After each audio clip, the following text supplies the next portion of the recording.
ಬನ್ನಿ ಸ್ನೇಹಿತರೆ, ನಮ್ಮ ನಮಸ್ತೆ ಹಿಂದೂಸ್ತಾನ್ ಹಿಂದಿನ ಎಪಿಸೋಡ್ಗೆ ಎಲ್ಲರಿಗೂ ಸ್ವಾಗತ ಸುಸ್ವಾಗತ. ನೋಡಿ, ಇವತ್ತಿನ ವಿಷಯ ಪರ್ಕಿ ಮತ್ತು ಸೆಲೆಬ್ರಿಟೀಸ್ ಅಂದರೆ ಗಣ್ಯಾತಿ ಗಣ್ಯರು ಅಂತ ಹೇಳ್ತಾರೆ.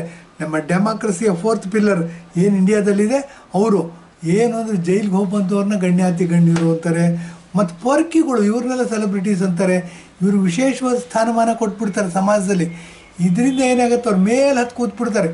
ಮೇಲೆ ಹತ್ತು ಕೂತು ಕೆಳಗೆ ಬರೋದಕ್ಕೆ ರೆಡಿ ಇರಲ್ಲ. ಮನುಷ್ಯರವರು ಕೆಳಗೆ ಬರಲೇಬೇಕು, ಭೂಮಿ ಮೇಲೆ ಬರಲೇಬೇಕು, ಬರೋದಕ್ಕೆ ರೆಡಿ ಇರಲ್ಲ. ಅದಕ್ಕೆ ಡಾರ್ವಿನ್ ಅವ್ರದ್ದು ಒಂದು ವಿಕಾಸವಾದ ಅಂತ ಬರುತ್ತೆ, ಡಾರ್ವಿನ್ಸ್ ಥಿಯರಿ ಆಫ್ ಎವಲ್ಯೂಷನ್ ಅಂತ ಬರುತ್ತೆ. ಆತ ತುಂಬ ಚೆನ್ನಾಗಿ ಹೇಳಿದ್ದಾರೆ, ಮನುಷ್ಯನಿಂದ ಮಾನವ ಅಂತ, ಮಂಗನಿಂದ ಮಾನವ ಅಂತೆ. ನೋಡಿ, ಮಂಗನೇ ಡಾರ್ವಿನ್ಸ್ ಥಿಯರಿ ಆಫ್ ಎವಲ್ಯೂಷನಲ್ಲಿ ಹೇಳ್ತಾರೆ, ಮನುಷ್ಯ ಆಗಿರೋದು ಮಂಗನಿಂದ ಅಂತ ಅಂದ್ಬಿಟ್ಟು. ಮನುಷ್ಯನ ಕೋತಿ ಬುದ್ಧಿ ಏನಾಗುತ್ತೆ, ದುಡ್ಡು ಮಾಡಬೇಕು, ಫಾಸ್ಟಾಗಿ ದುಡ್ಡು ಮಾಡಬೇಕು. ಎಲ್ಲ ಫೋರ್ತ್ ಪಿಲ್ಲರ್ಗಳು, ಟಿ ವಿ ಮೀಡಿಯಾ ಇರ್ಬೋದು, press media they are no more fourth pillars of democracy. ನಮ್ಮ ಪ್ರಜಾಪ್ರಭುತ್ವದ 4ನೇ ಸ್ತಂಭ ಅಲ್ಲ ರೀ ಅವರು. ದುಡ್ಡು ಮಾಡಬೇಕು, ಫಾಸ್ಟಾಗಿ ದುಡ್ಡು ಮಾಡಬೇಕು, TRP ಜಾಸ್ತಿ ಮಾಡ್ಕೋಬೇಕು. ದರ್ಶನ ಸೆಲೆಬ್ರಿಟೀಸ್ ಅಂದ್ಬಿಟ್ರು. ಸೊ ಆ ದೃಷ್ಟಿಯಿಂದ ಏನು ಮಾಡಿದ್ವಿ, ಪರ್ಕೀಸ್ ಆ್ಯಂಡ್ ಸೆಲೆಬ್ರಿಟೀಸ್ ಅಂತಲೇ ಇವತ್ತಿನ ಎಪಿಸೋಡ್ನ ಪ್ರಾರಂಭ ಮಾಡ್ತಾಯಿದ್ವಿ. ನೋಡಿ, ಯಾಕೆ ಪರ್ಕಿ ಅಂತೀವಿ ಅಂತಂದರೆ, ಈ ದರ್ಶನ್ ಮಾಡಿರ್ತಕ್ಕಂಥ ದರ್ಶನು ನಂಬರ್ 1 ಸ್ಥಾನದಲ್ಲಿರ್ತಕ್ಕಂಥ ಜನಪ್ರಿಯ ನಟ ಆತ. ಏನು ಅಂದರೆ ಒಂದು ಸರಿ ನೋಡ್ಕೊಂಡು ಓದ್ಬಿಟ್ರೆ ಬಾಯಿ ಮೇಲೆ ಹಾಗಾಗಿ ಹೇಳ್ತಾರಂತೆ. ಏನೋ ಒಂದು ಶಬ್ದನ ಬಿಡ್ದಂಗೆ ಹಾಗೆ ರಿಪೀಟ್ ಮಾಡ್ತಾರಂತೆ.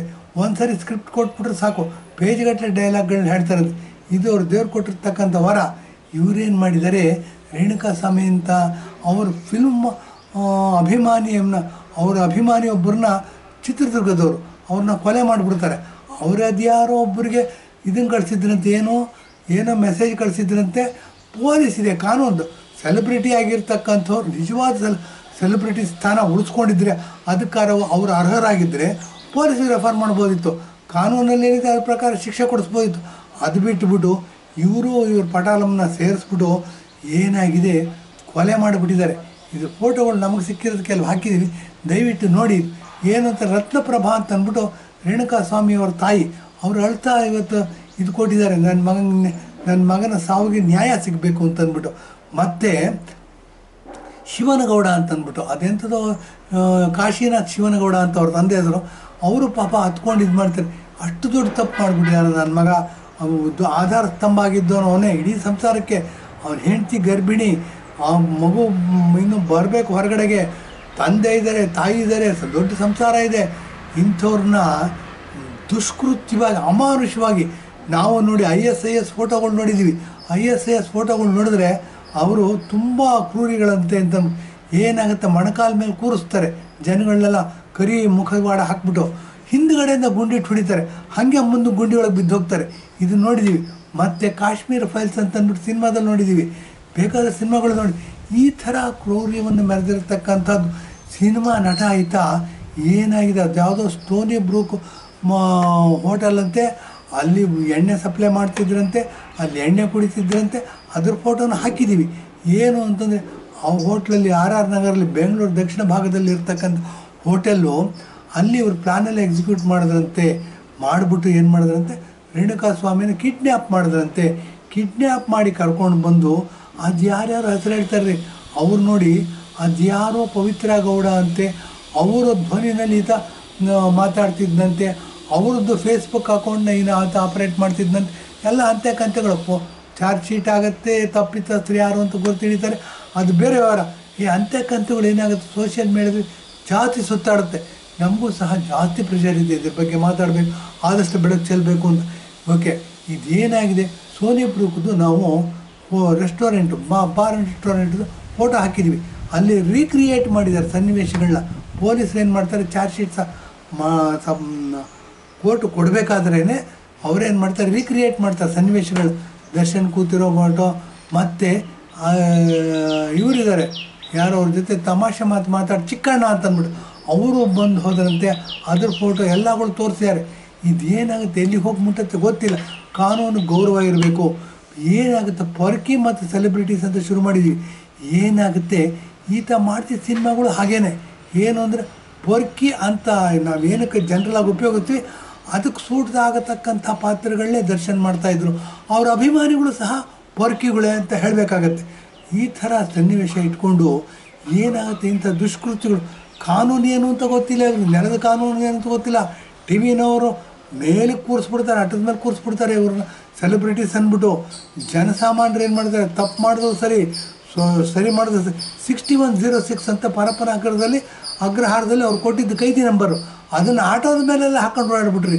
ನಮ್ಮ ಜನ ಇಡೀ ದೇಶನೇ ಕಾಲ್ಟ್ರಾಗ್ಬಿಟ್ರೆ, ಇಡೀ ದೇಶನೇ ಸುಳ್ಳ್ರಾಗ್ಬಿಟ್ರೆ, ಇಡೀ ದೇಶನೇ ಮರ್ಡರ್ಸ್ ಆಗಿಬಿಟ್ರೆ, ಇಡೀ ದೇಶನೇ ಕಾನೂನು ಬಾಹಿರ ಚಟುವಟಿಕೆಗಳನ್ನ ಮಾಡ್ತಾ ಕೂತ್ಬಿಟ್ರೆ, ಅಭಿಮಾನಿಗಳು ಹಾಗೆ ಆಗ್ಬಿಟ್ರೆ ದೇಶ ಎಲ್ಲಿ ಹೋಗುತ್ತೆ ಅನ್ನೋದು ನಮ್ಮ ಮುಂದಿರ್ತಕ್ಕಂಥ ಪ್ರಶ್ನೆ.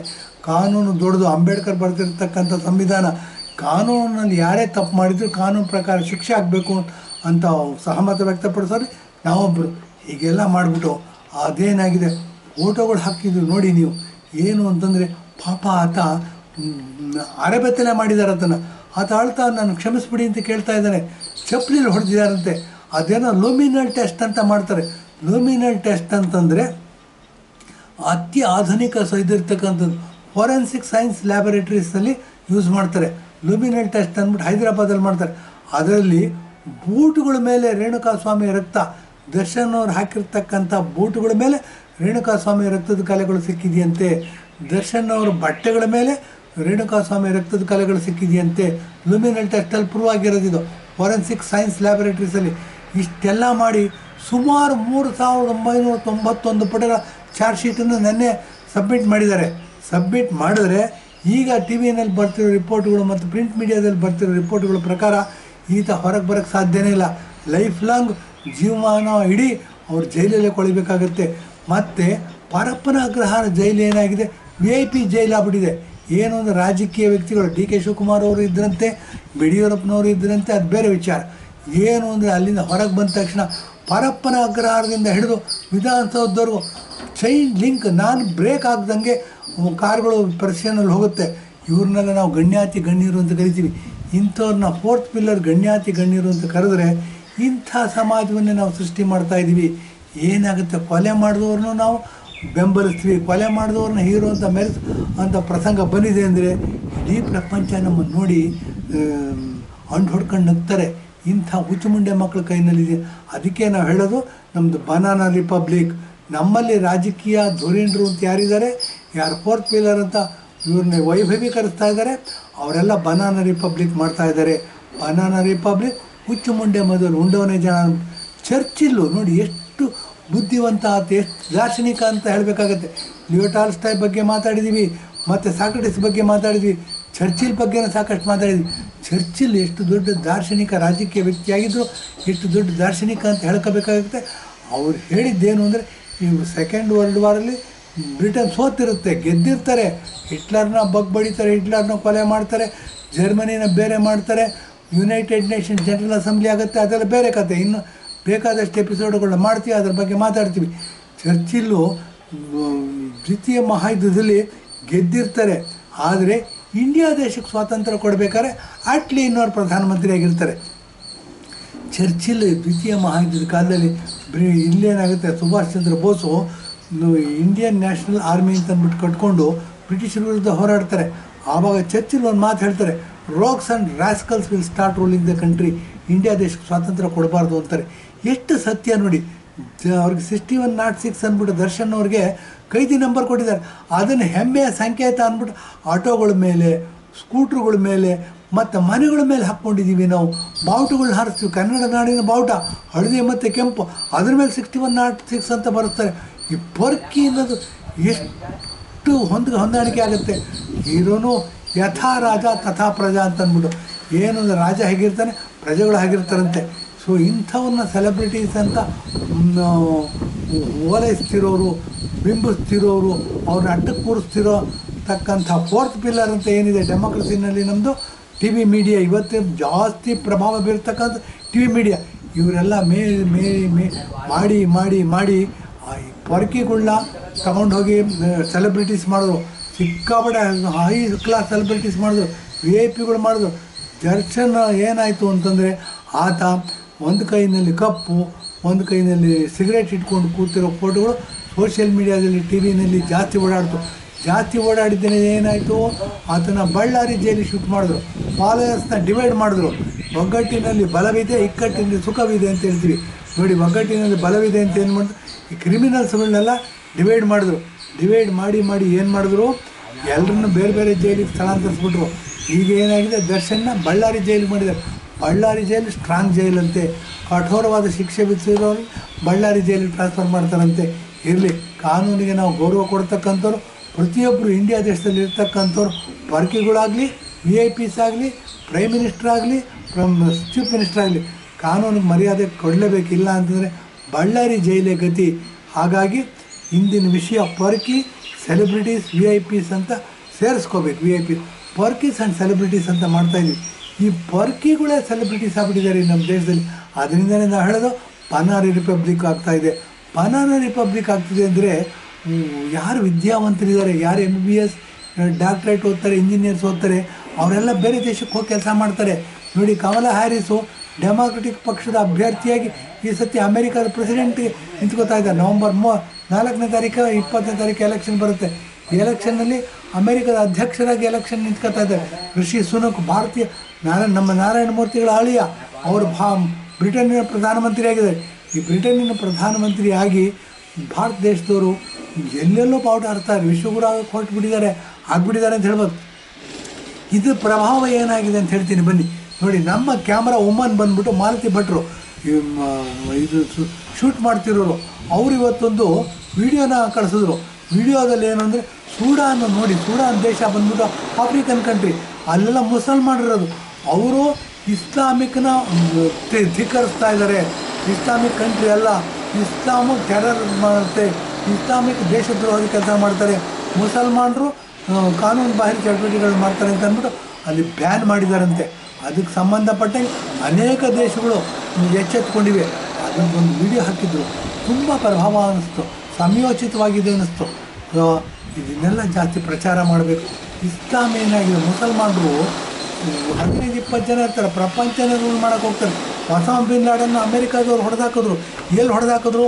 ರೋಗ್ ಕಂಟ್ರಿ ಪಾಕಿಸ್ತಾನ, ಅಲ್ಲಿ defence colony, defence headquarters ಪಕ್ಕದಲ್ಲಿ ಅಬೋಟಾಬಾದ್ ಅಂತ ಇತ್ತು. ಅಬೋಟಾಬಾದ್ಗೆ ಇವರು ಸೀಲ್ ಪಡೆಗಳನ್ನ ಕಳಿಸಿ ಅದನ್ನು ಲೈವ್ ಟೆಲಿಕಾಸ್ಟ್ ಮಾಡಿದ್ರು. ಪ್ರೆಸಿಡೆಂಟ್ ಕೂತ್ಕೊಂಡು ನೋಡ್ತಾಯಿದ್ರು. ಅವರೇನು ಮಾಡಿದ್ರು, ಅಬೋಟಾಬಾದ್ನಲ್ಲಿ ಇರ್ತಕ್ಕಂಥ ಒಸಾಮಾ ಬಿನ್ ಲಾಡನ್ ಮನೆ ಮೇಲೆ ದಾಳಿ ಮಾಡಿ ಒಸಾಮಾ ಬಿನ್ ಲಾಡನ್ನ ಗುಂಡಲ್ಲಿ ಹೊಡೆದು ಸಾಯಿಸಿ ಅವನ್ನ ಎತ್ಕೊಂಡು ಹೋಗಿ ಅವನ್ನ ಸಮಾಧಿ ಸೆಲೆಬ್ರೇಟ್ ಮಾಡ್ತಾರೆ.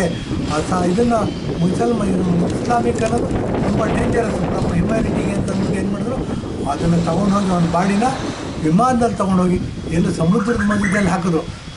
ಏನೊಂದು ಸಮಾಧಿ ಮಾಡೋಕ್ಕೂ ಆಗೋದಿಲ್ಲ. ಇದು ಒಳ್ಳೆ ಕೆಲಸನೋ ಕೆಟ್ಟ ಕೆಲಸನೋ ನಿಮ್ಮ ತೀರ್ಮಾನಕ್ಕೆ ಬಿಡ್ತೀನಿ, ನಾವು ಕೊಡೋದಿಲ್ಲ. ಏನಾಗುತ್ತೆ ಅಂತಂದರೆ ನೋಡಿ, ಈ ಥರ ಜಿಜ್ಞಾಸೆ ಏನು ಅಂತಂದರೆ, ಮುಸಲ್ಮಾನರೆಲ್ಲ ಟೆರ್ರಿಸ್ಟ್ಗಳೆಲ್ಲ ಮುಸಲ್ಮಾನರ ಅಂತ ಜಿಜ್ಞಾಸೆ ಬಂದಿದೆ. ಈ ಜಿಜ್ಞಾಸೆ ಬಂದಾಗ ಒಂದು ಕ್ಲಾರಿಫಿಕೇಷನ್ ಕೊಡೋದಕ್ಕೆ ಇಷ್ಟಪಡ್ತೀನಿ. ಯಾರು ಟೆರ್ರಿಸ್ಟ್ಗಳಿದ್ದಾರೆ, ಯಾರು ಗಲಾಟೆ ಮಾಡ್ತಾಯಿದ್ದಾರೆ ನೋಡಿ. ಇಸ್ರೇಲಲ್ಲಿ ಗಲಾಟೆ ಶುರು ಮಾಡಿದ್ರು. ಅದು ಯಾವುದೋ ಬಾರ್ಡ್ರಲ್ಲಿರ್ತಕ್ಕಂಥ ಹಳ್ಳಿಯಂತೆ, ಅಲ್ಲಿ ಮೋಟ್ರ್ ಬೈಕಲ್ಲಿ ಹೋಗಿ ಇವರು ಗುಂಡು ಹಾರಿಸ್ಬಿಟ್ಟು ಪಾರ್ಟಿ ಮಾಡ್ತಿದ್ದವರು, ಮಲ್ಕೊಂಡಿದ್ದವ್ರನ್ನೆಲ್ಲ ಕೊಂದು ಹಾಕಿ ಬಂದ್ಬಿಟ್ರು.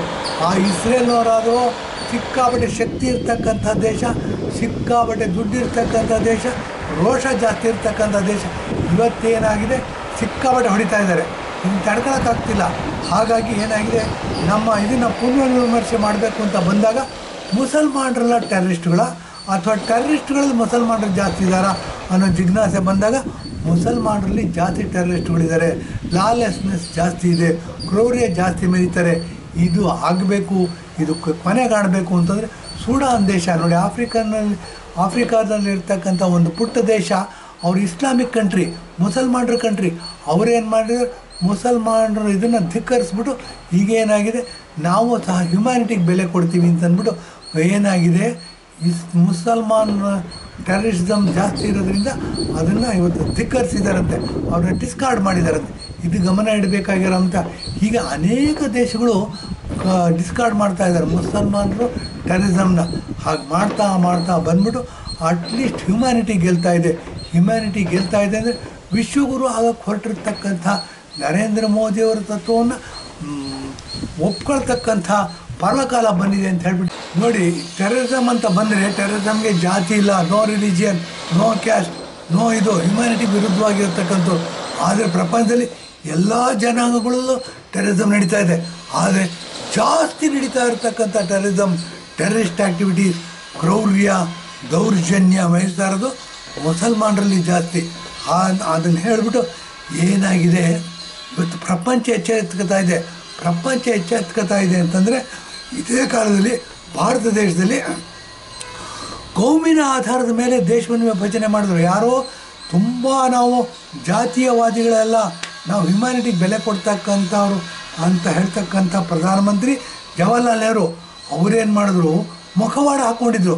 ಮುಖವಾಡ ಹಾಕ್ಕೊಂಡ್ಬಿಟ್ಟು ದೇಶವನ್ನು ಕೋಮಿನ ಆಧಾರದ ಮೇಲೆ, ಜಾತಿ ಆಧಾರದ ಮೇಲೆ ವಿಂಗಡಣೆ ಮಾಡಿದ್ರು.